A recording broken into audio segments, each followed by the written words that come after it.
So, Simon, yesterday I went on a bike ride. As you know, I sprained my ankle about 10 days ago. And so wasn't putting any weight on it. And then I thought, I'll go on a bike ride. Not been on a bike for about 2 weeks.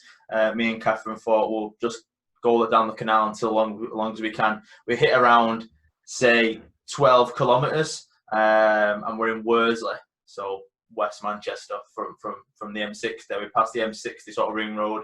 We thought, we'll go to the nearest Lidl, we'll get a quick picnic, we'll sit outside the car, have something to eat. And think, right, we'll head halfway home, get to about the 20 kilometre stage. And I turn around and I can't see Catherine. And I'm like, where is she? So I stop. I'm waiting for her to catch up. And as she literally gets to me, my front tyre just decides just to deflate. And I'm like, what the fuck is going on? So I'm like looking at it thinking, why has it happened? And then I'm like, I haven't got a puncture repair kit. I haven't got a pump. So I'm going to have to walk. And then I start thinking about my ankle because my ankle's starting to give me a bit of bother by 20k. And I'm thinking I'm still 6-7 kilometres from home. So I said, Catherine, you're going to have to just go on your own. And then I'll just keep on walking. And then once you get home, get in the car and then come and get me because it'll take me about 2 hours just to walk home. I was like, you couldn't write it at all. It just not because sun. I've got a bit of a suntan. You probably see a bit of a mark.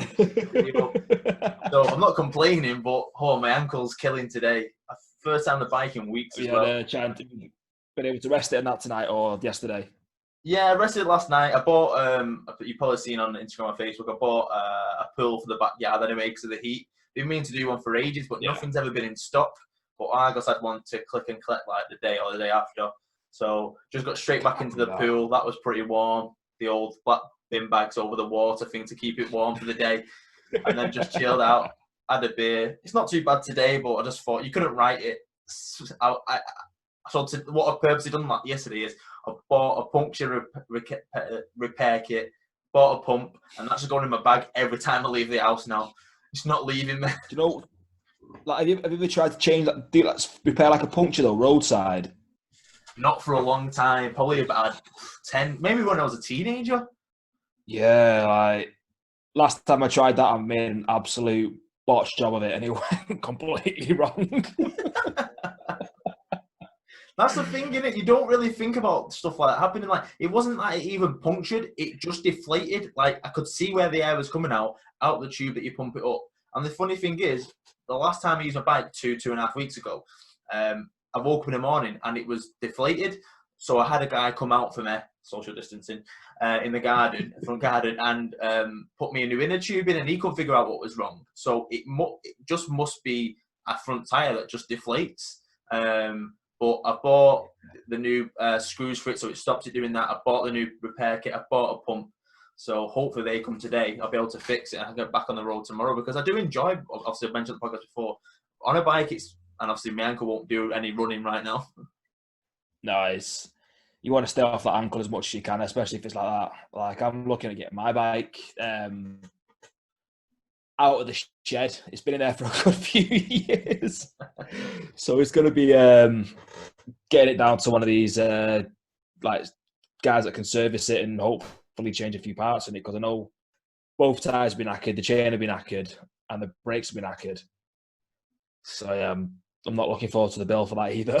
Yeah, I think my eagerness to buy a bike secondhand just to get out riding was a bit stupid, because what I paid for it and what I paid for a few parts in it to be serviced is well more than it's worth. And the frame is a bit too small for me. Not like it's tiny, it's just I just need a bigger frame. So I'm going to have to buy a new one at some point anyway, and maybe try and get rid of that as third hand.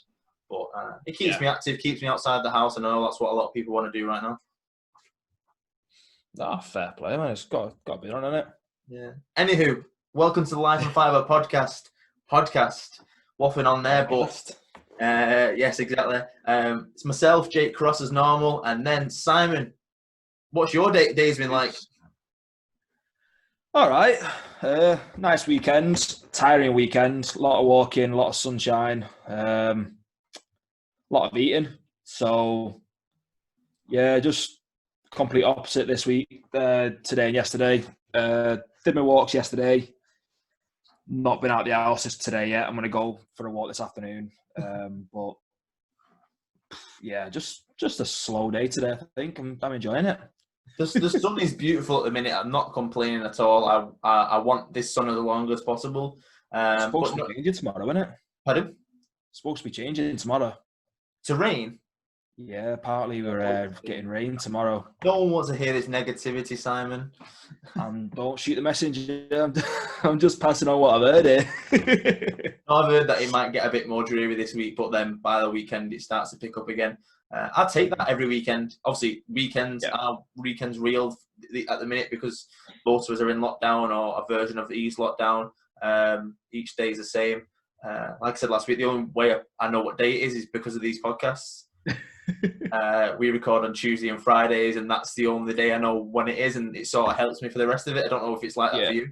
No, like I've got a pretty structured week at the moment, so my Monday to Saturdays are all accounted for, and my Sundays are off. So it's kind of, I don't know. I still have that same structure as I did before lockdown with the weekdays and stuff. So yeah, keeps that normality there for me. Sweet. So this weekend was quite busy because, like we said last week, we had the UFC on Saturday and then we had Submission Underground on Sunday. Today was supposed to be a guest of Richard Shaw. He unfortunately couldn't make it, rescheduled for Friday, so that will hopefully happen this week. So don't delay. We'll come. Busy weekend. 2 good events. We'll start off with Submission Underground because it's the closest one, as it being Sunday. Yeah. My first, we'll start overall, then we'll sort of pick apart the fights. My overall review of it is it wasn't as good as last month's. I just didn't think it had that bite. And one review of Craig Jones, and obviously he's a great grappler, and obviously he knows a great guy from when people have met him, and I've met him and stuff like that. Fuck me, he doesn't half moan. Oh, the whole can't get a grip on him. Yeah. It's 5 minutes into a round. You're going to be sweating. Yeah, like there was no clear sheen on his legs. Like it didn't make sense to me. But I agree with overall it wasn't there for me. Sort of the excitement level as the same as last Underground. Yeah. But saying that there were some good matches, and a few surprising results as well. To be fair. So let's get the card up, Simon. We'll start at the bottom and we'll work our way up as usual. Obviously, when we reviewed the card last week, we said that there's a few names on there that we weren't too familiar with, but we'll keep an eye on him. One thing I did notice when I was watching it is the guy that we was looking forward to the most, Chris Lencioni, didn't end up fighting. His fight was cancelled. I don't know. No, but it's not got a reason behind it. No, about page. Normally it gives you a bit of details. Yeah, cancelled prior to the event. Doesn't say why. That's a shame because I was looking forward to him. We both was. But the first fight ended up being Caleb Stecker versus Alex Corrales. Went exactly how most of these bouts when it went to the full 5 minutes. The 5 minutes really felt very quick on this event. The other events, I feel like they were they didn't feel as short. Well, obviously it's both the same 5 minutes, but these seemed to go really quick, and then obviously went into the EBI overtime rule set. What do you remember from this one? I found with some of them there was a lot less action. Than the last ones. Obviously, that's not for every match because for some of the matches there was some really good action, but seemed to be quite a bit of game playing again for the rule set. Not for me. Like, I'm not a fan of it. Just especially if it's on UFC TV, like UFC Fight Pass. They want to have entertaining fights because that's what people are tuning in for. Yeah.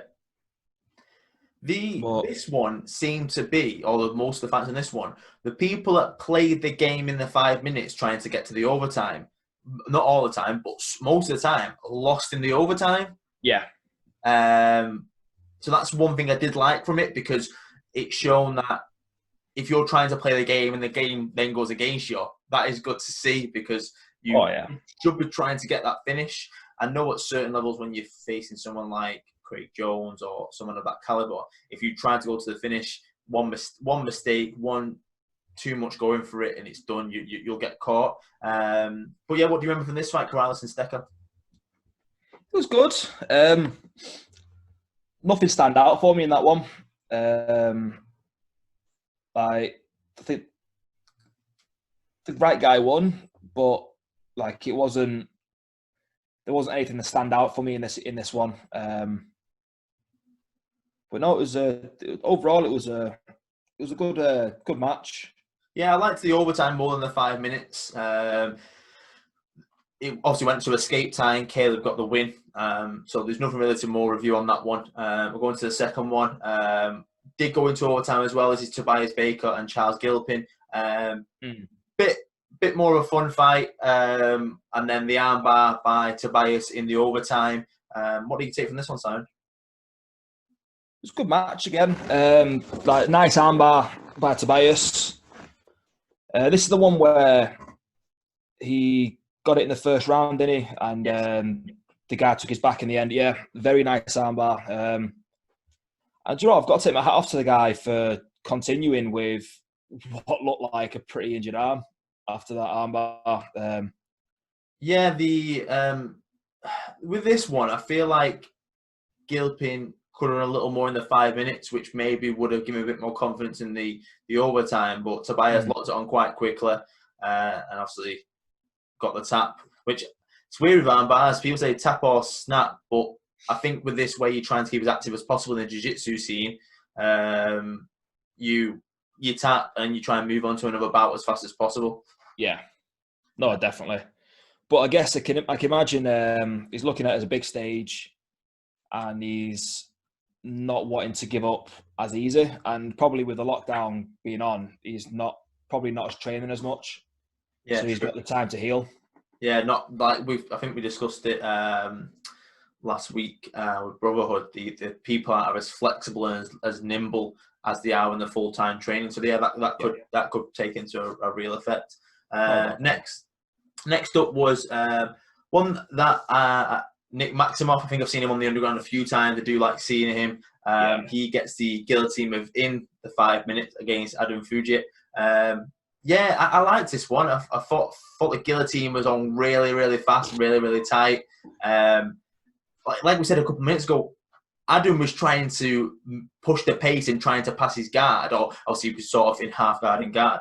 And then Nick just sort of puts it on, and he taps within sort of 2 to 3 seconds. It just shows how tight it is. It's the one. Is it where did he? Is it this? I think there's a couple of guillotines on this one. Yeah, elbow was super high for this one. It looked like it was very fast, very quickly on, and it looked tight in the video.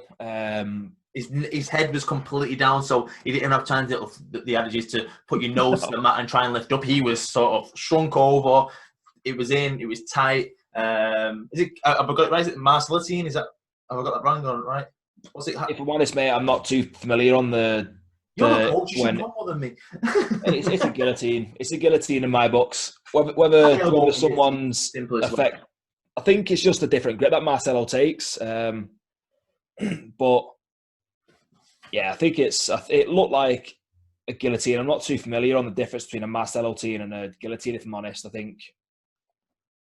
Yeah, I think like he just looking at his record, I remember now he fought at Joe Bade in the last one and got heel hooked, and I think if you remember, it's quite fast. So I think he wanted to try and get back in the win column. He's MMA fighter as well. He looks like he's quite active. That's his third contest this year, 2 grappling and 1 on King of the Cage in America. So I probably one I'm going to keep an eye on, even in the MMA scene. I did like how he got this and how he looked so calm in doing so. Next one, what sticks out about me about this fight is more Chael's story about the Healy brothers. Saying that I've heard this story before, but I just love it when they were 17. Pat and Ryan, 99% sure the twins, contacted Chael and the people around there for an event in 2002. That might be right or wrong. And we're saying basically like, we don't really know if we're good enough, but let's try it. And they had a fight last minute and they both got the win, if I remember rightly. And then Chael and the guys behind this event got the call from the mum, Mrs. Healy, and was like, "You do know these kids are 17. They're not legally allowed to be fighting." And then they were like, "Well, they told us they're like mid-20s," which I think's it's just That's brilliant. gangster. You wouldn't get that now. Ryan and more Pat Haley I know from UFC and Bellator and stuff like that. Great guy, doesn't know quit, and Ryan's the same.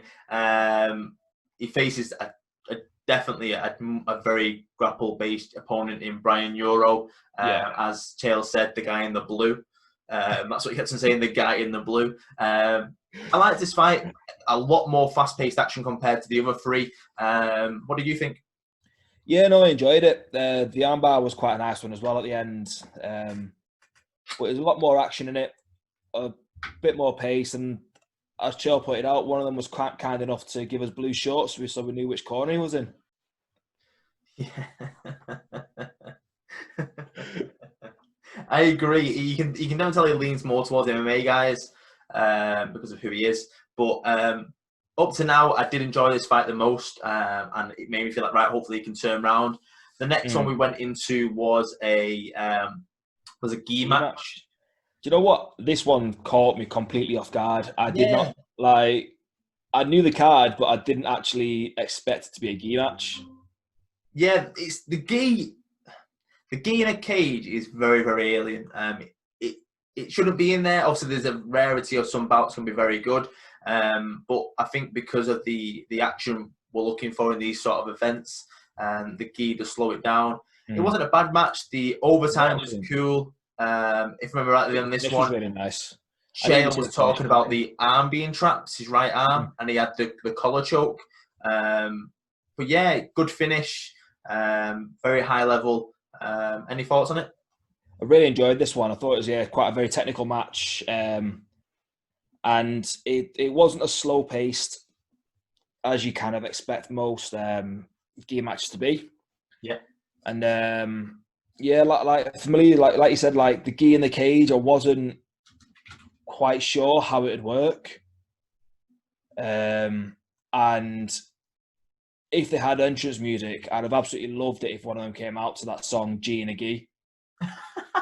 Like it would have just made the event, or that would have made it fight of the night for me. That if they would have come out. It's funnily enough, I know this probably got off the subject, and I forgot the guy's name, so you will remind me. But did you notice? And I'm 99% sure I'm right. Tyron Woodley came out to the guy that we were reviewing a couple of weeks, or about a month ago. The guy that did the Will Smith song.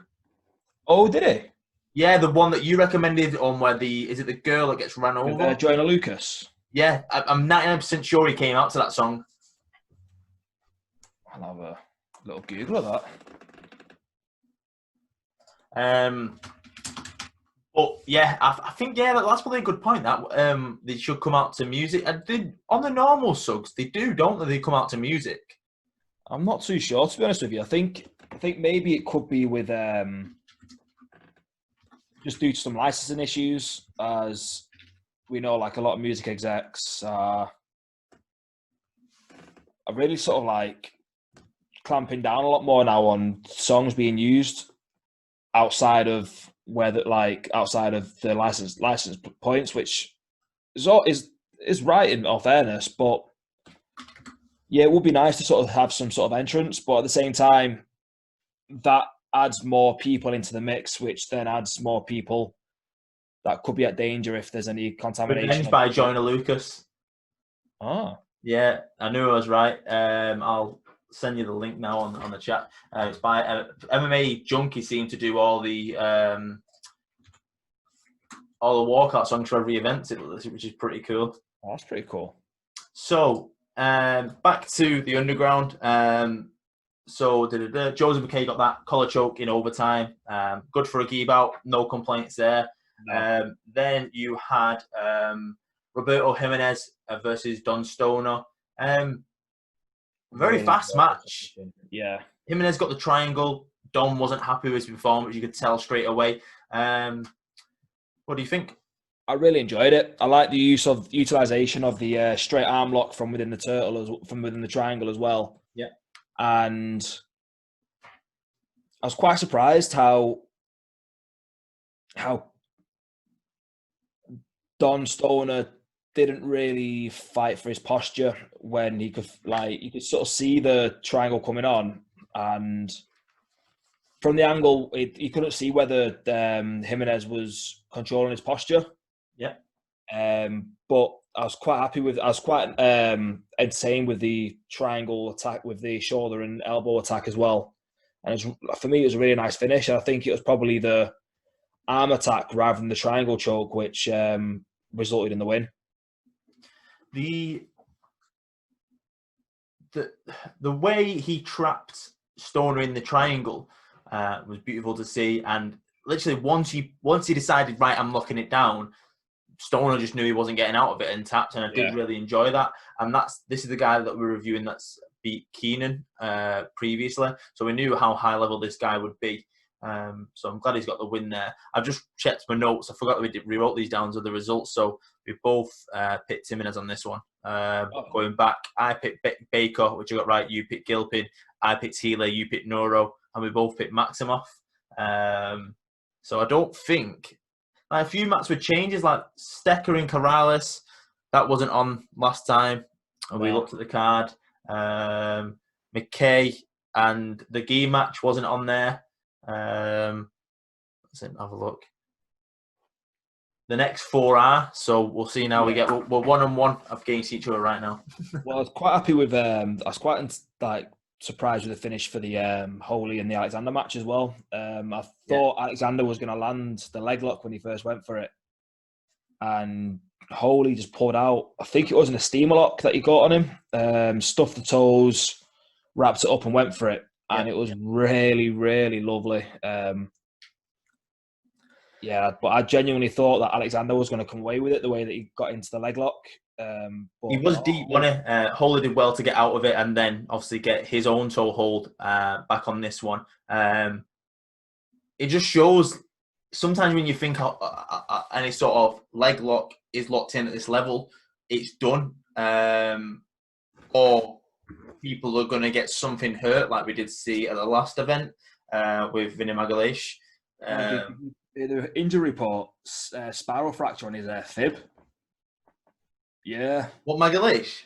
Yeah. Wow.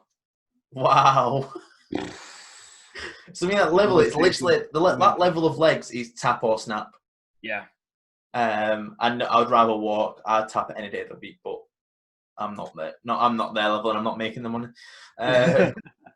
So one thing that I did like about after the Holy Alexander fight is Chael's just talking, and then he sort of forgets where he is on the card, and he goes, "Shields and Princess on now. What's happened? Like, wait, we're up to there already?" And I'm thinking, like, how much is into his own commentary that he's just like, because they don't seem to have the cue. Like, there's no communication between commentary and arena because he's talking and then he's finishing something up or finishing a sponsor or whatever he's doing. And the referee just says go before he can even introduce the match, which one thing I think they could probably learn from, because there should be a cue to the ref or whoever to say, I've finished talking now, and then the match can go ahead. I think that's on the production team. Like, I think they need to be a bit clearer in Chael's ears of, okay, wrap this story up. The match is starting in 2 minutes. Yeah, exactly. Completely agree. And I know he needs to. He's on his own, so he can't technically stop. I completely understand that concept. So I feel like he should be told, right, you got 30 seconds, you got 10 seconds, right. And then to the referee, Chael wrapping something up, you can go, okay, he's introduced, now go. I think that's one thing that they could learn, but that's more looking at the event. That's run pretty well anyway, considering everything that's going on. I think that's down to production team, that and the production staff to keep Chael on track with everything like that. One thing that did really confuse me about his commentary, he says,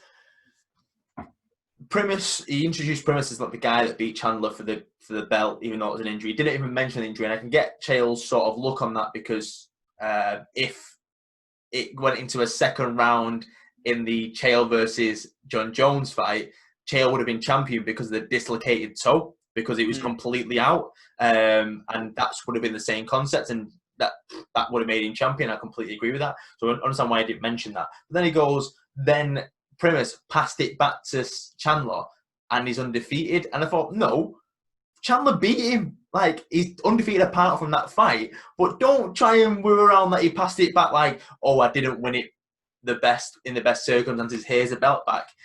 It was, he had it for 18 months. He didn't fight for 18 months from June 2017 to December 2018, this guy, Primus. If I'm right, let's have a look. So he didn't even defend the belt for 18 months. But Chandler, for twice in that time, just to get back to a title fight. So he didn't pass it back. Chandler worked his way back to the belt. So, Chael, sort your commentary out a little bit, mate. Give a bit more credit to Chandler. Primus did not pass shit back. He got beat. He probably would have got beat in the first fight because Chandler is one of the best MMA fighters, not even in a lightweight, one of the best MMA fighters outside the UFC, would probably be one of the best fighters in the UFC. He'll fight anyone, which is what I like about Chandler, but I'm a big Iron Mike Chandler fan. But back to Underground again. We'll go off on tangent. Primus did well on this one. He nullified Jake, and it wasn't like the normal MMA wrestling type. He was trying to push the pace, trying to get the finishes. Oh, yeah. Jake underneath, even with the pressure of Primus, was doing what he needs to do. He's keeping that knee in between him. What else did you take from it? I thought Jake was a little bit like a turtle on his back. Like he was trying to regain guard and whatnot, but on his back he's not the most productive. And I think considering that he's focusing primarily on a grappling career at the moment, I think that should be an area of focus for him, to go back to drawing board and be like, okay, I need to develop a guard game that's competitive, and I need to work on my guard recovery. It's not taken away from Brent Primus with his grappling ability, but Jake, like, once he got his guard passed, there wasn't much offered. Yeah, I feel like the base of Primus sort of just made Jake just feel like, I'm just going to survive the 5 minutes. It wasn't like if he was in the MMA fight and he had to try and win the round. I think that's the mentality. I think watching Jake doing these last couple of events, that he's obviously got beat by, is it Martinez? Yeah. I feel like he's just in survival mode for the 5 minutes. He knows he can't lose within that 5 minutes. I don't think he's worried about getting tapped within the 5 minutes. It's the overtime, but I feel like if he pushed the pace a bit more, it could do more damage. But he gets into the overtime. Primus with a great armbar. Jake did he try and stack him? Then he tried his best to get out of it. Stacked and then tried to hitchhike, but didn't really get anywhere near the hitchhike, and then he got the tap. And then because of the escape previous, it was over. It was weird. Did I get this right? He did it in 37 seconds. Primus, the armbar. Is this right? No, he escaped because the armbar was a little bit longer. So he escaped quickly. Oh no, I'm talking about the main event. I'll come on to that bit in the main event. But yeah, so Primus got the armbar in the overtime. Definitely deserved the win in my eyes. Another notch on for you, Simon. You picked Primus in this one. I went with Shields. You're definitely taking this one because we both went with Checo and Jones next. So the next one is Gabriel Checo, which I know you're a big fan of, against Austin Vanderford, which we're both a fan of, really, because his game has become, especially when this isn't really his forte. He's a wrestler. He's an MMA fighter. He's game for it, but he's also game playing. Like, oh yes, and again, like I agree with the commentator's comment with Chael's comments about he's much more than just a purple belt. Like, he's probably due his promotion, but there wasn't much forward progression. Like, he tried to pass the guard, sit there, guard and recover. Checo would attack. He'd pull his arm back, try to pass again. Checo would attack again. Yeah, there's a lot of Checo attacking the shoulder and the arm and trying to clamp it down. And like Chael was saying in the commentary, he wasn't trying to get that move. He was trying to make him think of that move. So he would try and maybe push the arm through, get a triangle or flip to an arm bar or try and get a sweep or something. like it's a low level move. It's what you learn in the basics, like Sonnen said.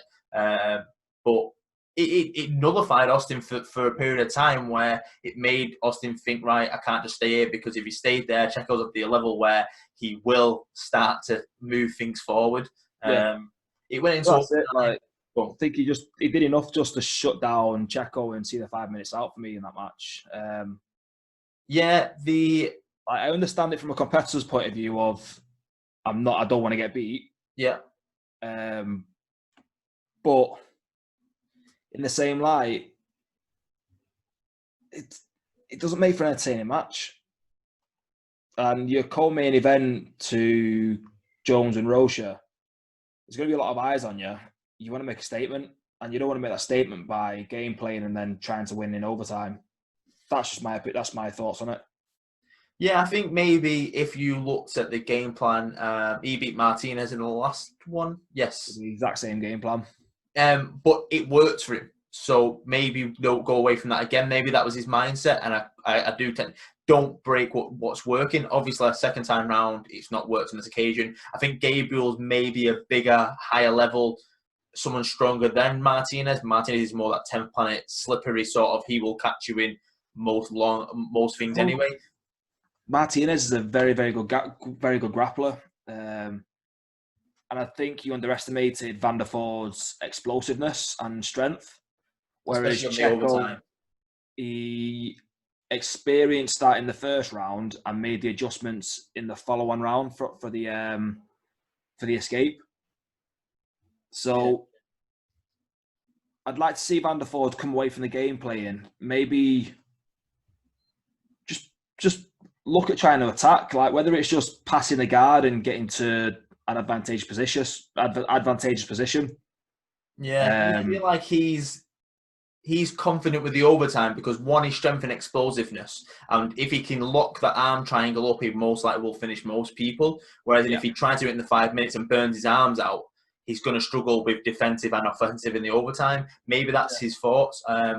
I know you don't like the sort of the game planning. I don't mind it because I understand where they're coming from. I would be more pissed off if the jiu-jitsu guys were nullifying the 5 minutes because they should be using that advantage, because I think the MMA guys have the advantage in the overtime, especially the people like the explosiveness of Austin, but not in the 5 minutes. I feel like that's the advantage of the jiu-jitsu veterans and the grappling side. I think there should be some sort of passivity points though, handed out by the referee. So if you're not trying to progress your position, just like any other competition, if you're not trying to progress, then there should be some sort of time penalty added on to the overtime score if it gets to that point. Yeah, very true. No, yeah, we discussed it with the Bon and Lee, didn't we, about a month ago? Yeah. There's definitely little tweaks to this, and it's hard. People will game plan probably at all rule sets. It's not a bad for an event that can be fast paced. But yeah, Checo got this one by rear naked choke in the overtime. Austin did everything he can to try and get out of it, but Checo was relentless, moving the arms across, pulling the head back, and got it very tight, and Austin tapped. But yeah, it wasn't a bad affair. I enjoyed it as a co-main event. Oh yeah, it was good to watch. Seeing more of Checo, I'm enjoying his sort of grappling style, and the fact that he's strong. He's not scared of putting himself in danger to try and get the win. Then we're on main event. Came around very quickly on this one. I felt didn't feel like there was much of a build-up compared to Jones and Vagner throughout the night. I feel like people were like, it was talked about a lot by Chael, whereas in this, it just sort of came around as quick as he reacted to Primus and Shields. Oh, we're here, okay. I think that could have been due to the timing of the event, though, as well. Like with the last one, it was kind of like the first official sports event that was deep into lockdown after all these restrictions kind of went heavy. Yeah. So I think that kind of timing of the event kind of contributed to the build up to the main event, because we'd had it for a couple of weeks to sit on it. Whereas between then and now, we've had a couple of UFCs which have had just as big main events, if not bigger. So it's kind of sort of overshadowed a little bit, I think, this event. Yeah, the matchup was very played out exactly probably as I expected. Maybe you'll agree, but we discussed it sort of sort of talking before the podcast went live. Craig Jones annoyed me in this one. I might have said it actually earlier in the podcast. Can't remember. I'm forgetting where we said it. Complaining about the slip. Yeah, like, dude, you're so good, and then 3.5, 4 minutes into a bout or whenever it was, definitely over the halfway stage, you're saying that his legs are I've got some sort of grease on it or whatever he wanted to put it as. But if you notice, I think it was like 90 seconds into the bout or whatever it was. He had it deep anyway, but Rocha got out of it. So where was the complaint then? Yeah, Vagner did well to defend that, and then obviously Craig's game is to attack them legs, and he was doing it constantly. He was pushing the pace of it, but don't come 3.5 minutes, 4 minutes into a bout and then make that complaint, and then when it's proved wrong, you make you look like a dick. Be certain of it. Yeah. You know the difference between sweat and grease. You know for a fact. Like, we've all come across grapplers that when they sweat, they're a bit greasier than when they sweat. My theory behind this is grapplers that moisturize will have greasier sweat. Good theory. So it's kind of like... That's what you think about a lot, Simon, moisturized grapplers. Well, you know, on occasion. No, it's just like an observation I've made. Like, there's no... I can't think of a actual valid reason why someone will be sort of feel greasier than the other than if there was some sort of like either actual greasing going on or something like a oil-based cream that they just apply on a regular basis. Yeah, that could be a point. That's the only thing that annoyed me about this bout. You should ask Vagner about some skincare routines. Maybe that might help him. It was funny because they were still talking in this bout to each other, just like the Vinny fight, but it was more Jones saying this stuff and then Vagner like, no, like, let's get on with it. What are you doing? It wasn't a bad fight. What surprised me at that point as well? Say again? I'll say what surprised me at that point as well when Craig Jones complained is the referee hadn't actually stopped the fight. So knowing sort of the way that Vagner plays, I thought he might have tried to capitalise on that. He's a bit of a dirty fighter, isn't he? I wouldn't call it dirty. He knows how to play the rules. Pushing the limits, maybe then. Yeah, he pushed the limits. Yeah. Combat sport. So, look, it's a combat sport. You kind of know where you can push it to and whatnot. Yeah. The finish came in overtime. Rear naked choke to Craig. Was it in the first round of overtime? I'm pretty sure it was. Maybe second push. He got it tight, tapped, and this is what I was mentioning earlier. Chael said he had 1 minute 37 seconds to get the submission. What he meant to say was he had 37 seconds because it ended at like 1:23. He got a bit confused because it sort of went past it, and then everyone was like beep time, and everyone was a bit confused. But Chael doesn't seem to look at he seems to look at the reverse side of the clock, so it's like 1:20. Yeah, it was a bit confusing. Yeah, but, I feel like Vagner would have maybe got the submission a bit later in that. It looks like he was attacking, and Jones was basically like a bit like bobbing and weaving, a bit like because he knew he had to survive. He was, whereas I think if it was normal, I think he would have maybe tried to escape. Vagner might have tried and got the submission there. What do you think? Yeah, it was good. I think in the overtime, Vagner didn't really start the round that aggressively. He kind of let Craig Jones get the grips, take his time with it, and made the mistake which eventually lost in the match. But do you know what? I wouldn't mind seeing a rematch of this, but maybe over 10 minutes. Yeah, I would think I would maybe in a different type of rule set.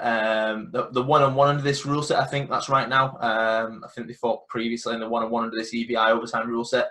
But yeah, maybe 10 minutes. maybe have it where, a bit like Grapple Fest and Polaris do, with sort of you have judges and you have criteria. I think that maybe would push them a little bit more to go for things. But again, probably a long conversation. Moving on to the next event, I'm sure you mentioned it's June 22nd, which is only a 3-week difference. They're going to do an 8-man tournament. The winner will get $10,000 and a chance to face Craig Jones, which they technically don't have to accept, but they need to, when they put themselves forward, they need to have the understanding that this is what they're going for, to find an opponent for Craig Jones. Any names that you would like to see in that? I think maybe see Checo in that. Yeah.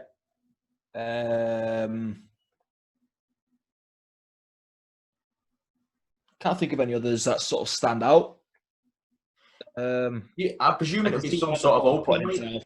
What's Jones weight-wise, do you think? About 80s, 88 or something like that? I think he competes under 89.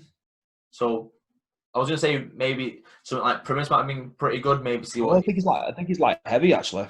Light heavy. Yeah, there's names out there that might. Obviously, Vinny's going to be out for a while, so obviously he won't be entering that. Maybe Martinez. Maybe see if he would throw his hat into that. Checo. I wouldn't mind to see Brent if he feels like he could. Also, I think he'd be a lot smaller, but maybe see how he goes in the tournament. Because I did enjoy him. Maybe Roberto Jimenez as well. Yeah, that'd be interesting. I think you'll probably see like Vanderford try to get into it as well, which will be quite an interesting one. Yeah, very true. Once we know more about it, we'll talk in more detail. It's just sort of a fantasy thing, but overall, not a bad event. It wasn't as good as the last. I look forward to the 8-man tournament because I love tournaments. I feel like they give a lot more for us to talk about. A lot of things that could be exports if this person wins and a little fantasy matching within there. And I prefer, I don't know I prefer brackets where we don't know the next round, a bit like the FA Cup where you do a draw. I did that at the team series. So you're not having, if this person wins, it faces this person. It could be, you have the 8, you have 4 matches, the 4 winners then get put into a draw, and that's random as well. I prefer that. It keeps everyone on the toes, whereas you could look at... You can't game plan even then, so you can't be like, oh, this person's going to be an easy round, so if I just sort of rest up and then I've got a more difficult round next, or... Yes, exactly. Keep you on your toes. Just thinking then, I don't know what the contract side of things will be like, but it'd be interesting seeing if someone like Kane and Duarte or even like Keenan Cornelius might even try and enter this 8-man tournament for Craig Jones. That would be pretty decent. I wouldn't mind that at all.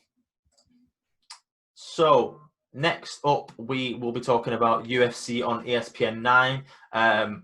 Just a question, did you stay up for Sug? No, tried to, but then he just wasn't for me.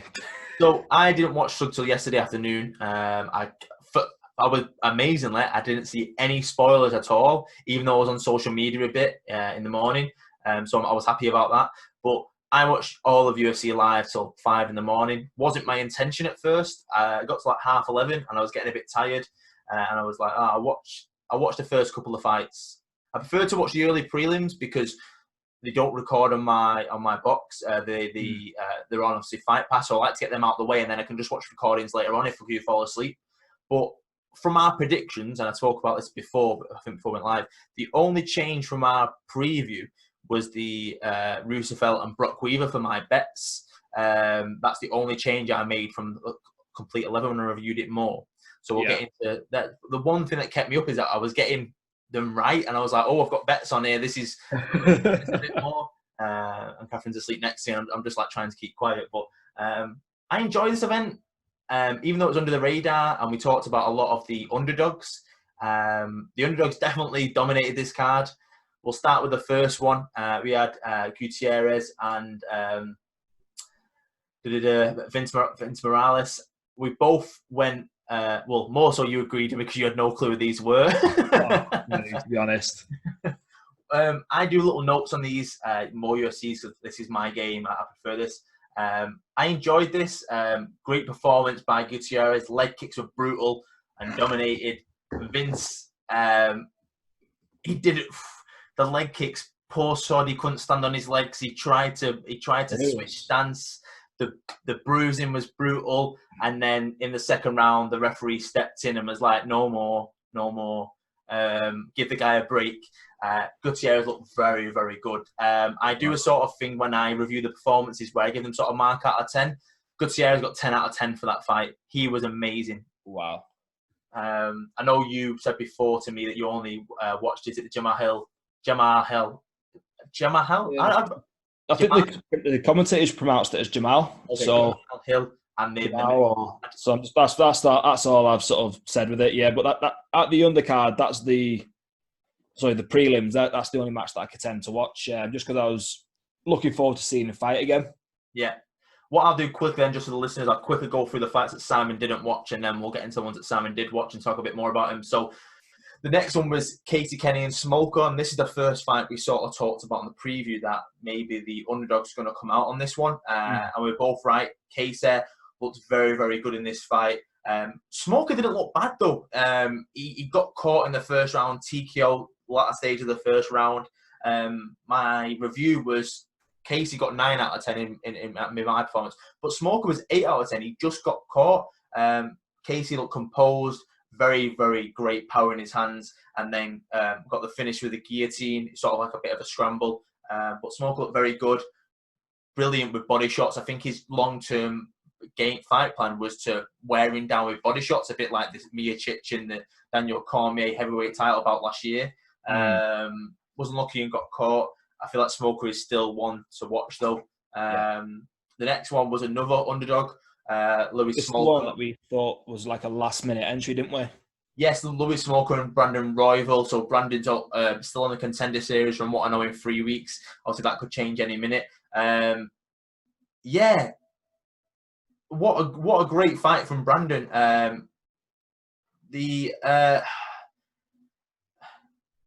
I've done the thing wrong where I'm not confused. So Snoop came out of the gates relentless with the takedowns, but got very sloppy. Whereas in Royval weathered it, looked very good in top positions, and then they got the submission win. Nice. I was happy to see that.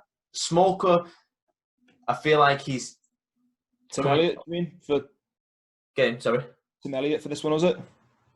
Sorry, say that again. Tim Elliott for this fight, Brandon Royval.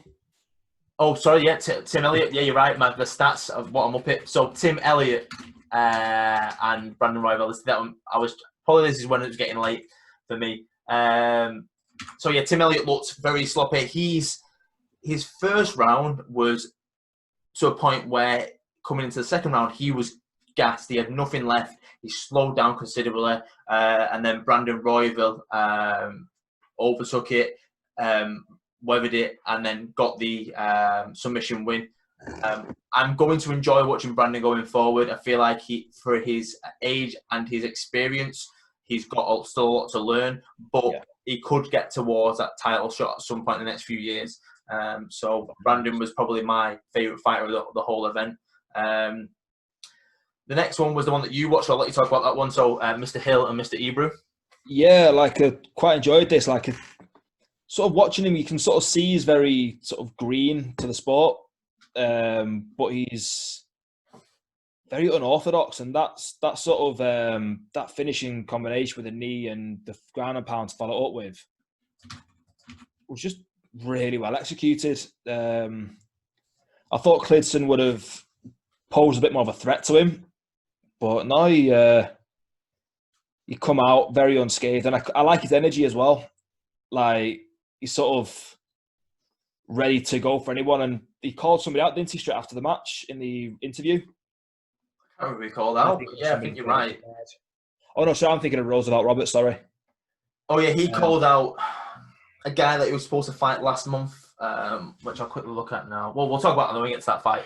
Yeah, but Jamal, yeah, he's very, very impressive. I'm sort of looking forward to seeing how he climbs through their light heavyweight ranks, and hopefully they don't rush him. They kind of see the talent that he is and nurture, and sort of help him grow properly. Yeah, he's still got a lot to learn, I feel.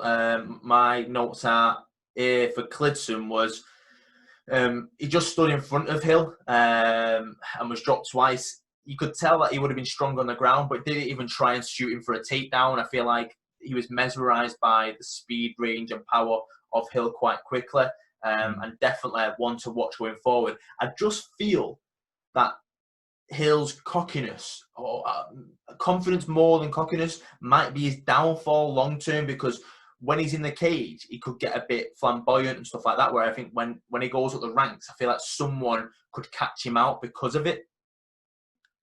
What I can predict happening is he'll get beat probably in about 2 or 3 fights time due to that. Yeah. And then he'll come back without that attitude. So, because I enjoy watching him harness it in a productive way.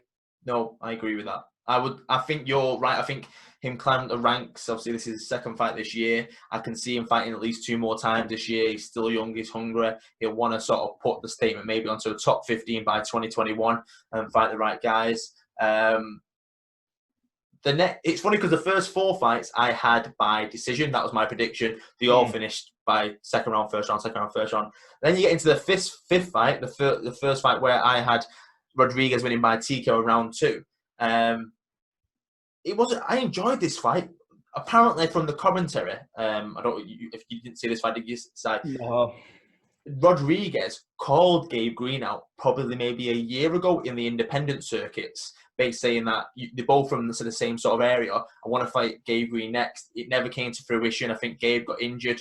Then Dan got the call to the UFC early this year. He beat Tim Means, I'm pretty sure, with that one. He looked very good. Then in this fight, the first 2 rounds, Rodriguez looked very good, powerful, composed, definitely one to watch for the future, probably more so than Hill. But Gabe Green, the 3rd round, holy crap. It was like he was just on a mission just to finish Rodriguez. How he didn't drop Daniel, I really don't know. If you can go back and watch this fight. Yeah. I enjoyed this one. Watch the prelims. After seeing the results and seeing sort of the way the fights have turned out, I'm definitely going to go back and watch them at some point. And the cool thing with Gabe was he took this fight on less than a week's notice. I think he took the fight on like Tuesday. He wouldn't stop taking the big shots and had chances to try. He could have finished him in the 3rd round. In the 2nd round, you just thought this is a clean sweep. But Rodriguez definitely slowed the pace down. You could tell he was tired by that 3rd round. And Gabe was just like one of them and just sets him going forward. So probably my favourite fight of the prelims. Then we get to one of the lady fights of the night, the first one, the last one of the prelims. You got Caitlin Chookagian going against Antonina Shevchenko. One that we touched on pre the event, because Caitlin just lost to Antonina's sister in Valentina, the champion, for the title. So it was a strange sort of mindset we talked about. It's like, right, I'm just now going to beat your sister, her older sister. And she got the win, unanimous decision, dominated the 3 rounds. Shevchenko couldn't really get out the gate. She looked great on the feet, especially in the 3rd round, and good, and the submission defense, but had nothing really to sort of counter Caitlin on the ground. And considering Caitlin's the stand-up fighter as well, Chookagian looked amazing, very smart game plan, looked great on the ground, just didn't really go for the finish, just really controlled it. I scored it 30-26. I think the first round was a 10-8 in my eyes. I think 2 of the judges agreed with me.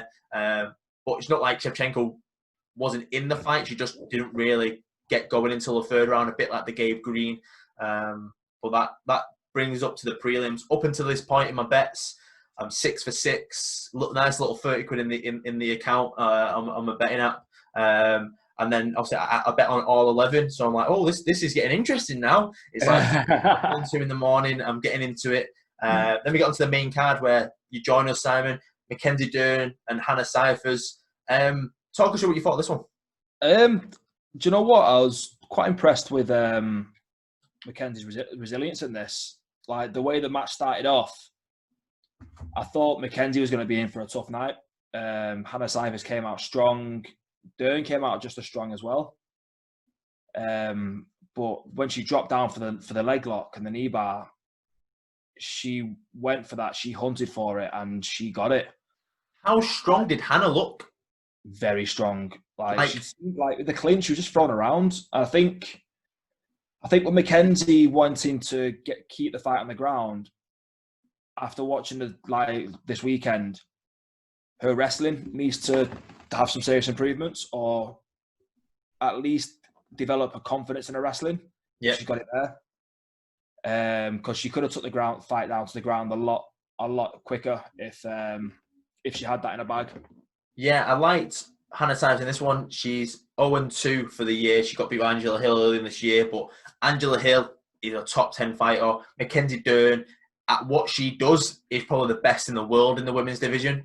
You can tell she's still learning and she's still struggling, and she'll start to adapt more. But like you say, once she got that leg, it was over. A bit like the Rousey effect with the arm bars all them years ago. I don't maybe think she's on the level of Rousey and what she can do, because I think Rousey is more well-rounded with the clinch game and stuff.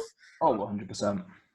But Mackenzie, I do enjoy watching her. I feel like anyone that's come from being the best in the world at jiu-jitsu to this game, when obviously you get hit in the face and it's a very different environment, I do like how confident she is and she wants it. And this is the second fight from having a baby. She lost the first one from having after being pregnant, and that could knock you a little bit. Maybe you're not the same. Maybe your mindset's a bit different. But she looks very good in this one, and I can see her coming back quite quickly because it was a first round. I predict this one for perfectly submission round 1, but I think most people would have most likely guessed that. I think be interesting to see where she goes next from this, though. Yeah, I'd like to see her against possibly a bit more of a wrestler, maybe less of a striker, a bit more of a wrestler. Yeah, who could have a bit more of a fight when she's trying to decide where the fight goes. A bit more of a, no, we're going to keep to where I want to be, as opposed to just following where Mackenzie wants to go. I think one of the fighters that could be, one of the two fighters that could be good for him is either Carla Esparza or Karate Hottie, what's she called? My mind's gone blank. They just fought recently. One of them two were pretty good for her, but I think that's in a few fights' time. They're above levels. But the sort of fight you're explaining will be a Carla Esparza, but she's top 5 former champion. Mackenzie's probably got a couple of years before that, and obviously got a few wins as well. The next one is the one that I discussed before. The only change I made from our preview, looking at it a bit more in detail, was Roosevelt Roberts and Brock Weaver. Brock reminds me of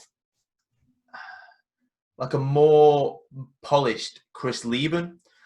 He just seems game, wants to fight, but a lot better than what Chris Lieben was back in the day 15 years ago. I feel like he's one to watch. He's fun to watch. But Roosevelt, again, just like Gutierrez, he got 10 out of 10 for me.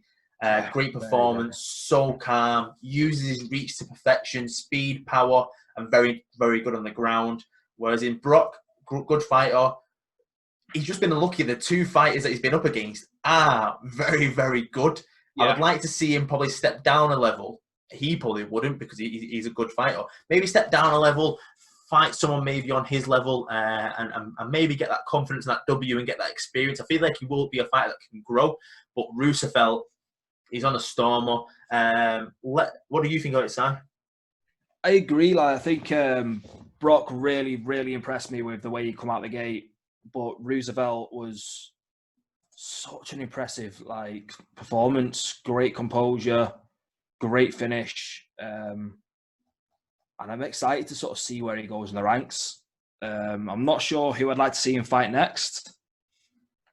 But going off your comparison of Lieben and Brock, I had a similar one with him and with Brock and Clay Guida as well. Just in that sort of, yeah, I can see that. And also the way they look a little bit as well, to be honest. They've got a similar... Now you say that, I could see Clay Guida more in the next fight, which is Spark Carlisle, which we'll talk about in a minute. Yes.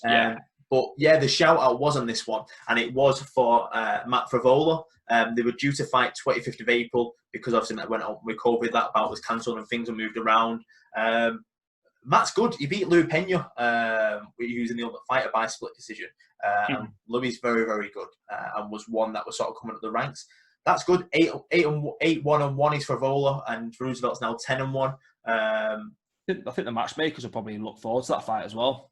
Yeah, I'm now a big fan of Roosevelt. I've watched him this year, and last year he did quite well. A contender series, then fought 3 times last year. Sorry. Now Brock Weaver, he seems at a higher level than who he's fighting.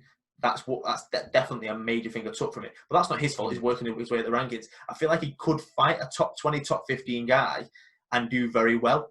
I'm probably one to watch for the future. He's very long for a 155er at lightweight. Yeah, I'm going to Matt Favola and Roosevelt Roberts. When that gets announced, I can't see it being it. I think when that gets announced in the next couple of months, hopefully it's sooner or later, I'll be sat there with popcorn. For the title, Roosevelt as well.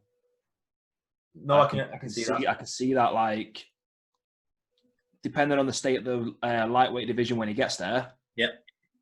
I can see him making a serious break within the top 5, top 3 over the next 3 years, maybe. No, yeah, I definitely want to watch someone that I will be keeping an eye on, just like Gutierrez that I mentioned earlier on in the first prelim, first undercard fight. So at this point in my bets, I'm 8-0.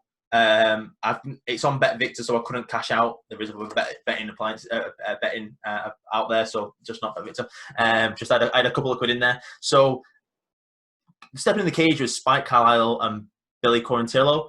Right. The thing that annoyed me about this one, as soon as he stepped in the cage, I was like, Billy's winning this. Why have I chose Spike? And it wasn't because I didn't think Spike could win. Everything just sort of came together when they walked in the cage. I was like, Billy's got this. I just know he has. But wow, what a first round. Spike Carlisle, literally like that comparison of Clay Guida you mentioned, obviously, for the Brock Weaver fight. But this seemed more Clay Guida because he didn't even touch out. He just came flying in. It was a great fight. Like, if it would have gone either way, I don't think anybody would have been mad. Nope. I personally had Spike up by 2 rounds going into the 3rd. Ah, okay. So you scored it 29-28 to yeah. I can see that with the 2nd round. But Quarantillo with that last round, he pulled it out of the bag. But no, I'm very excited to see the future for these two. Like, but what I was catchweight this one. So what do they both like? Is one of them lightweight and one of them flyweight? Is it feather? Sorry. I think it was Spike that requested the 150 because it was a short notice fight. I don't think it was short. I think it was like 2 weeks. Yeah. I think he's done that on a couple of occasions. I don't mind the catchweight fights because if you're not fighting for a belt, then it should be less of a prominence. And I do like the Conor McGregor Cerrone thing where if the 155ers, both of them, just match them at 170. The less weight cut, you probably get a better fight. And then if you want to move back down towards that top 5, 10, then you fight the 155 and you cut weight because it means something. You're getting a title fight in due course, or it is for a title or a contendership. So I don't mind this 150 catchweight. I really don't. I feel like it should be more. It's better for health of the fighters, less weight cutting, people aren't stressed as much.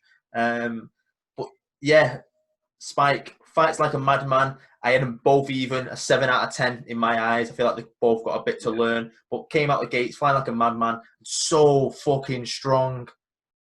He was throwing Billy around and getting out of stuff like the triangles that Billy had on. He put one on and I thought he's getting out of that. Then he put it straight back on. I literally laughed thinking, why Spike put himself back in this? Caught now. And then Spike just pulls out of it and I'm thinking, wow, this kid is so strong. It was a great match. I scored it 29-28 to Quarantillo. But Simon, it is Quarantillo because he said it after the fight. Who is it? Better with people calling him Quarantillo, which I did that last week. So sorry, Billy. So see, I'm going to end me like a fast forward the interviews in the morning because I'm like, I was more watching it live, so I had no real choice of what to watch. But I did like the dynamic of DC being ringside and them interviewing backstage rather than going in the cage. Yeah. I think that's sort of more uniform with what's going on right now. Was and this the give first fighters a time couple of minutes. Bisping and DC have commentated together as well? Yes, and they were joking about the Luke. I really enjoyed it. I really enjoyed it, especially when Bisping was going, oh, I know what that's like to tap to that. I really enjoyed stuff like that because DC was talking about the Louis Smolka body shots.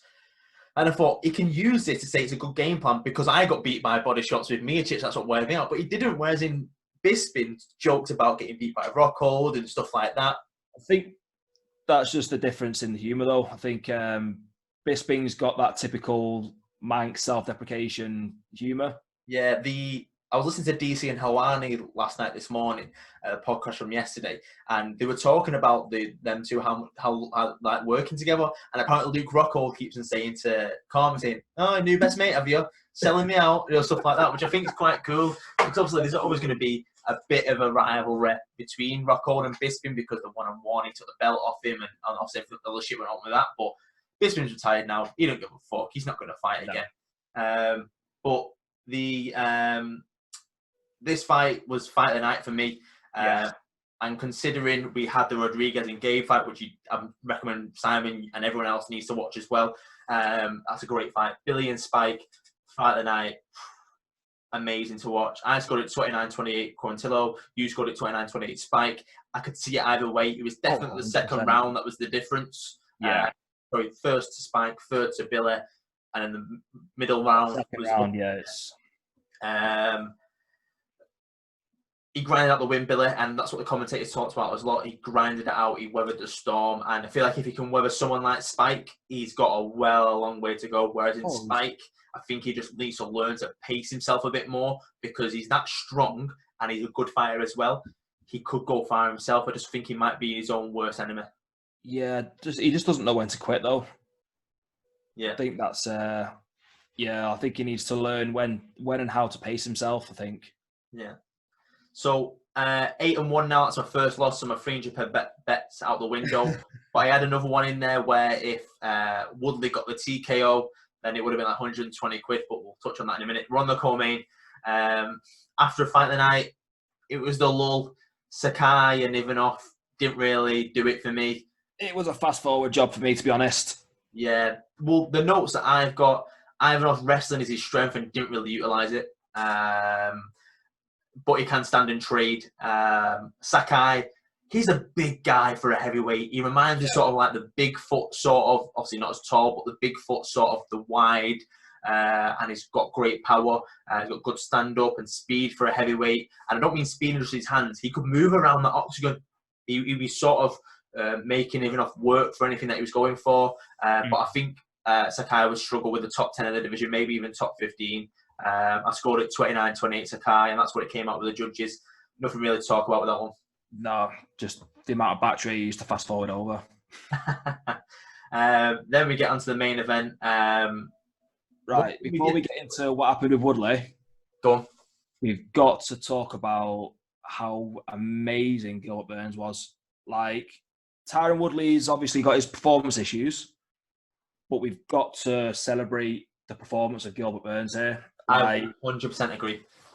What a absolute show. Like, he turned up, did his job in a dominating fashion.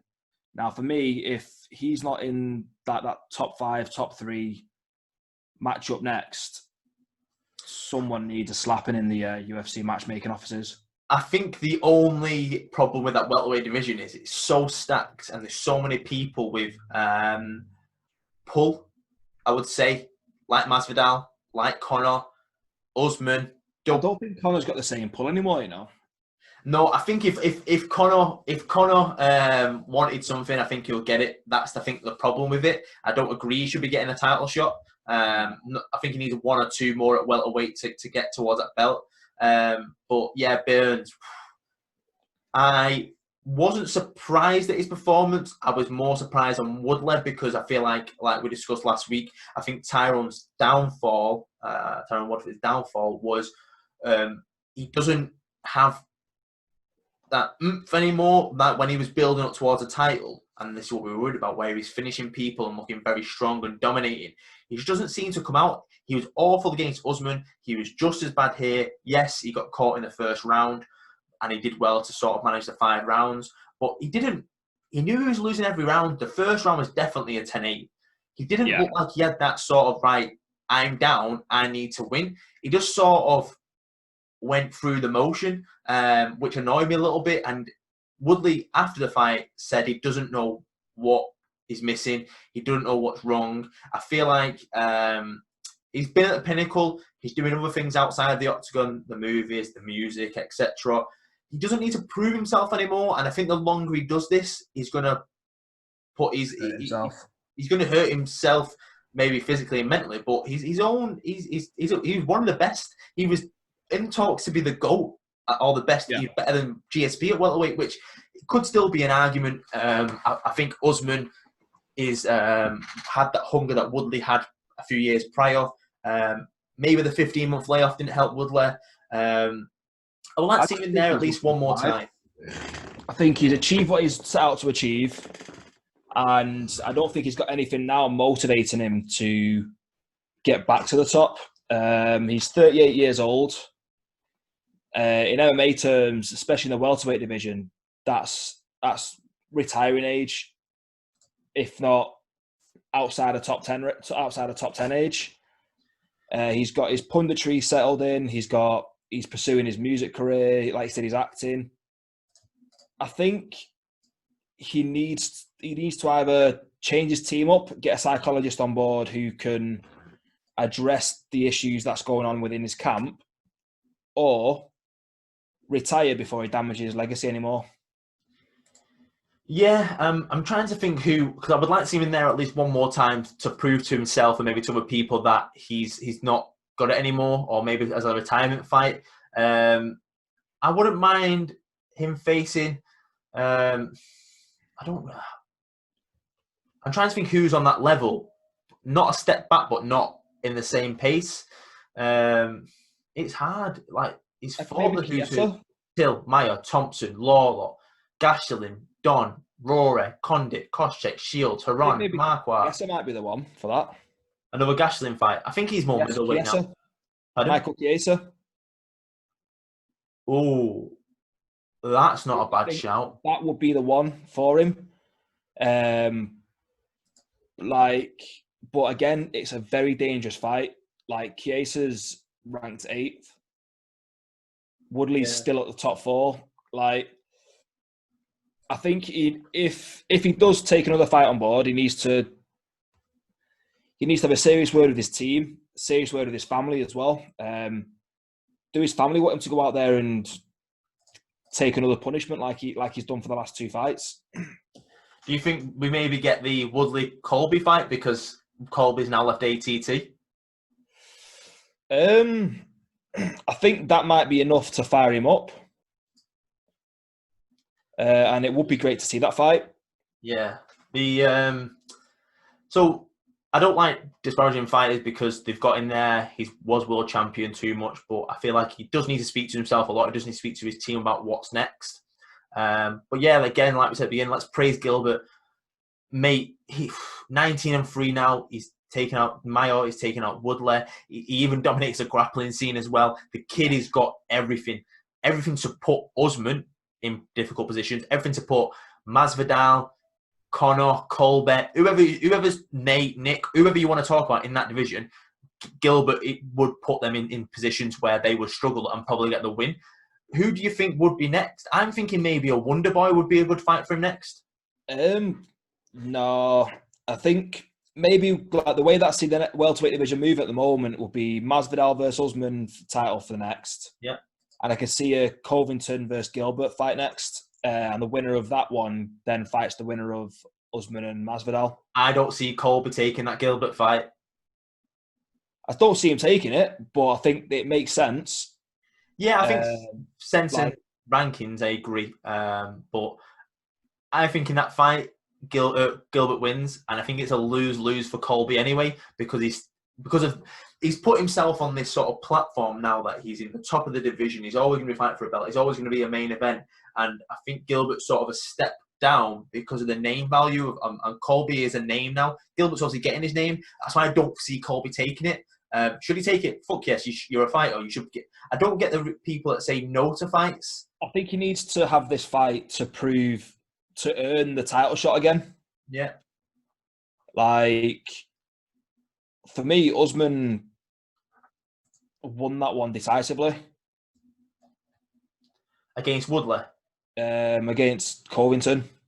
Oh, yeah, I agree with that. So I think for Covington to prove that he's top 5 or even deserving of being that top 3, he needs to fight Gilbert. Who have just fought for Woodley? Vincente Luque?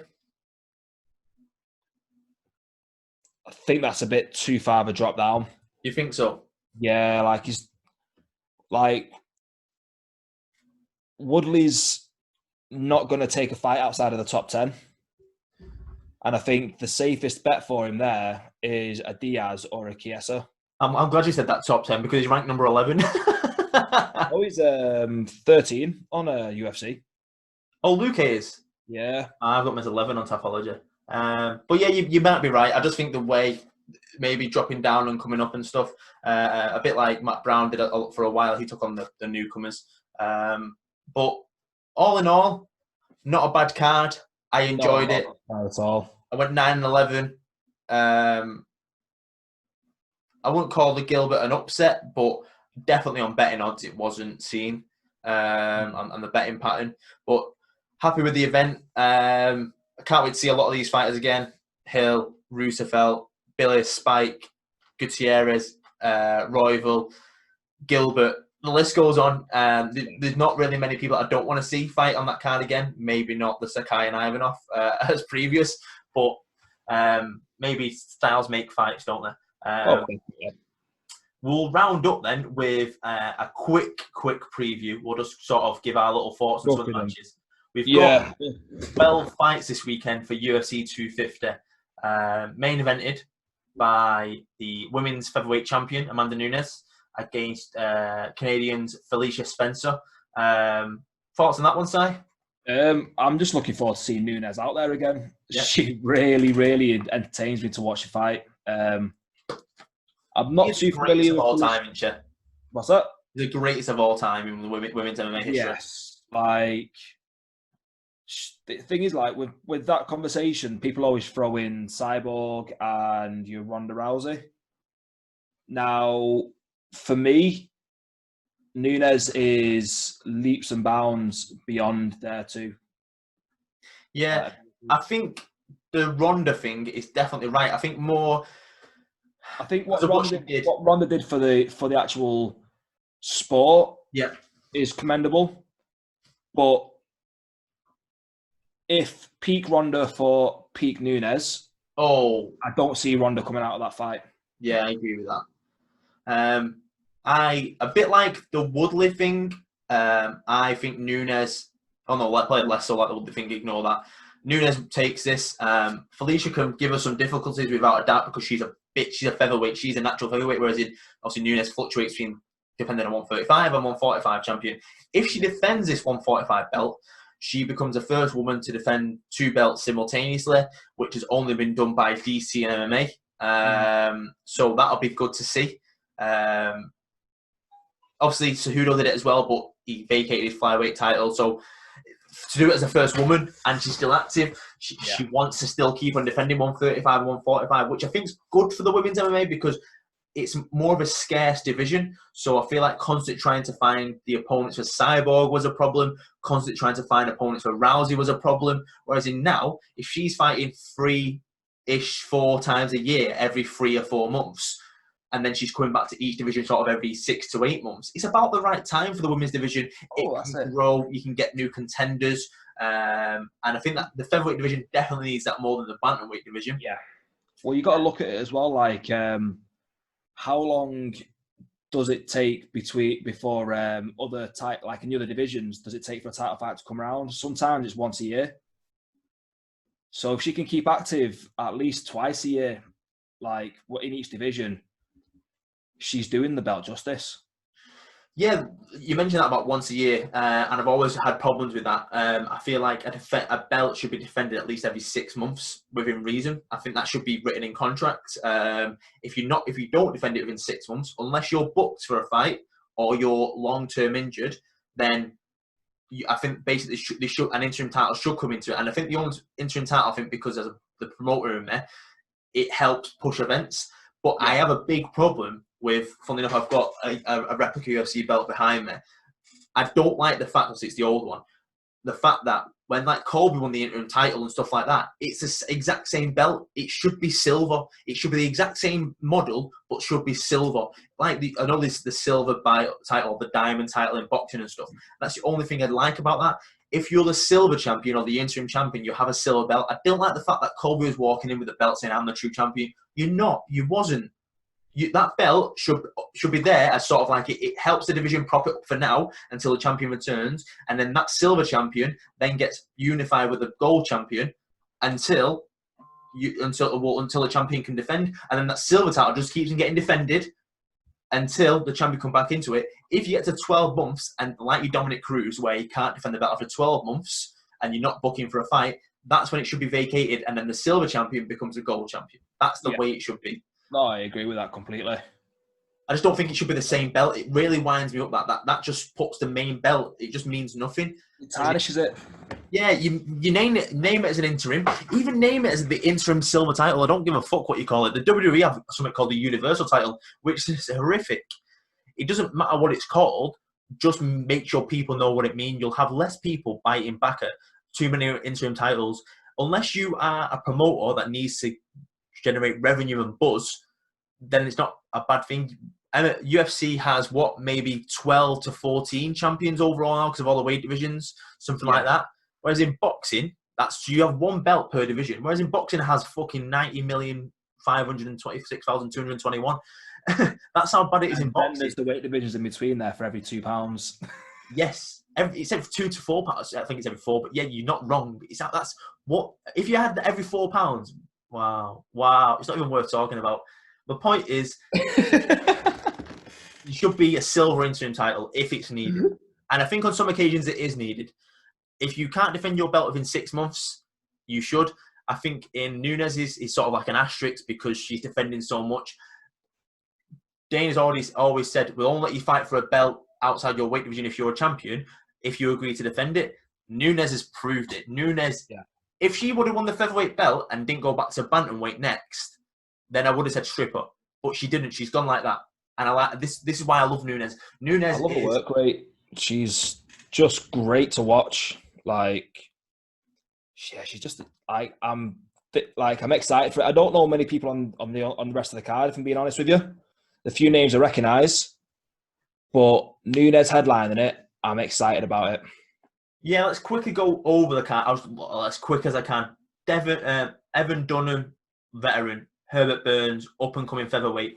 I think he's come from like the ONE FC sort of side. I'm not looking into it too much. I'll probably again. Well, his rankings here are Asia Southeast, so it wouldn't surprise me. Yeah, that's a prelim at 150. Just like we talked about before, this is nice. This is what I like to see. I think you'll see this more because of the short notice sort of cards being put together.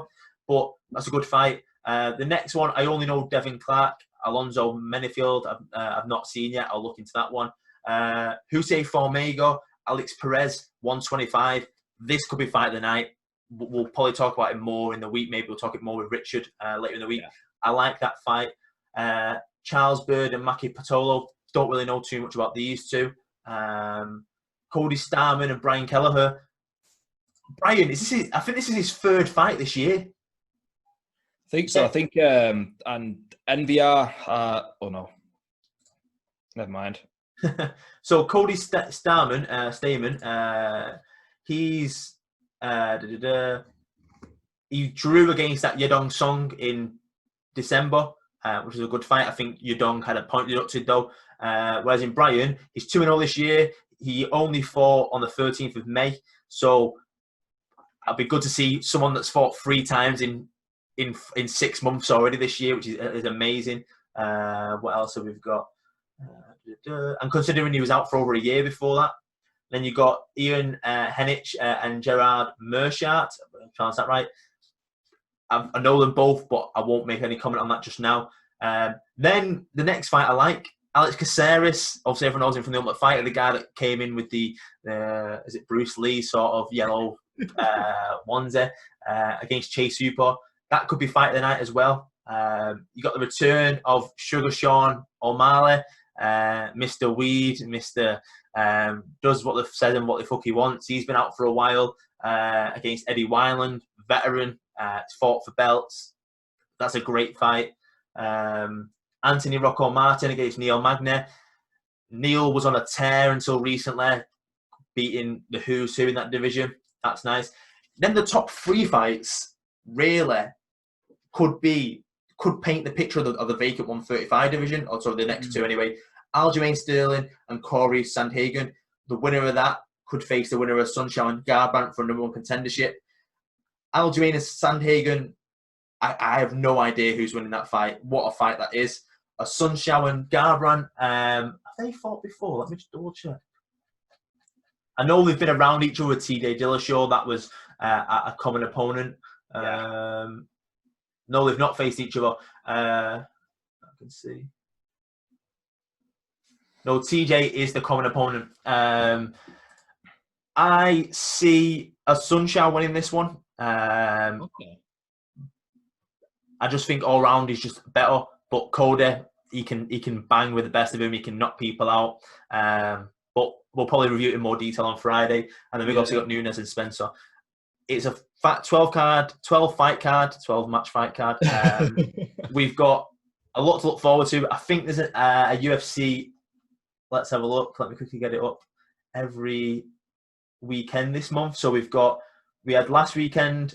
We've got this weekend. We've got June 13th. Jessica Ryan Calvillo.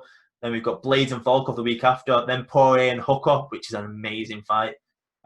Then they have a couple of week break for UFC 251, which is sort of their international fight week normally. Apparently, that's going to be Fight Island. That's on that card already is Van Sant versus Ribas, Munoz versus Frankie Edgar, Andrade versus Rose Namajunas. That's the rumored on the last one. But apparently this is UFC Fight Island. Paige doesn't even know where it is. She just knows she's on the card. She was saying to DC and stuff. Right. So obviously that's July 11th. We've got a month until then. But anything to finish it off with, Si? No, there's just quite an exciting couple of weeks now coming up. Just looking at the other fights that are coming from the UFC. Whitaker and Till should be an interesting one. And like I said, I think that might be on the old Fight Island as well. But no, I'm looking forward to. Sense for a Fight Island, don't there? There's certain fights you just think, yeah, we just need to put this here, just in case it gets a bit out of hand. Is that going to be the future though for UFC? Like, are they going to hold if they do secure this island, for example? Are they going to hold all future events at this island, and is it going to turn into a resort? Now, for me, I don't think they'll do all. I can see it being once, twice a year as a cool little thing. Where only certain people get invited. I can't see it being all the time. They get so much revenue from fight going all over the world. Vegas. I look at like if they're because they'll get revenue from Vegas for putting the fights in there, but they've still got to pay to use the arena. So the MGM Grand won't be paying them to host the events there. So imagine that they own the arena that they put it in. They own the hotels that fight fans come to stay in. They own the bars. They own the stores. It's basically like Disneyland, but a UFC. I don't see every event there on Fight Island. Not every event. Not every event. I'm talking like once every 2 months. No, maybe I might be wrong.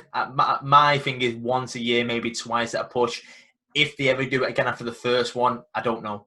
But I would look forward to seeing stuff like that. And what I would love is if it was outside on like a beach format, a bit like what WEC to be outside and on Strike Force back in the day. They did a UFC, didn't they?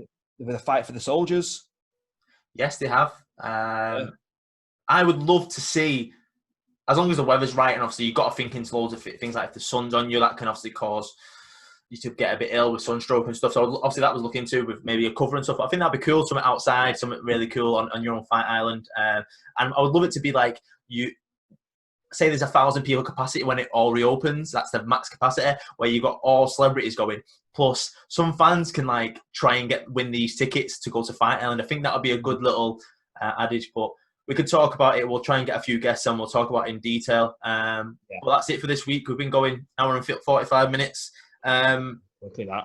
Enjoy the week, guys. We're back on Friday, Saturday for you guys. Any questions, fire them in. Any more guests, fire them in. I'll be doing some more fighter-related interviews, hopefully this week. I've just got a new camera, if everyone's noticed. Better quality today. Beard's looking a mess. But yeah, I've been Jake Cross. He's been Simon Price. And we'll see you later in the week. Enjoy, guys. Peace.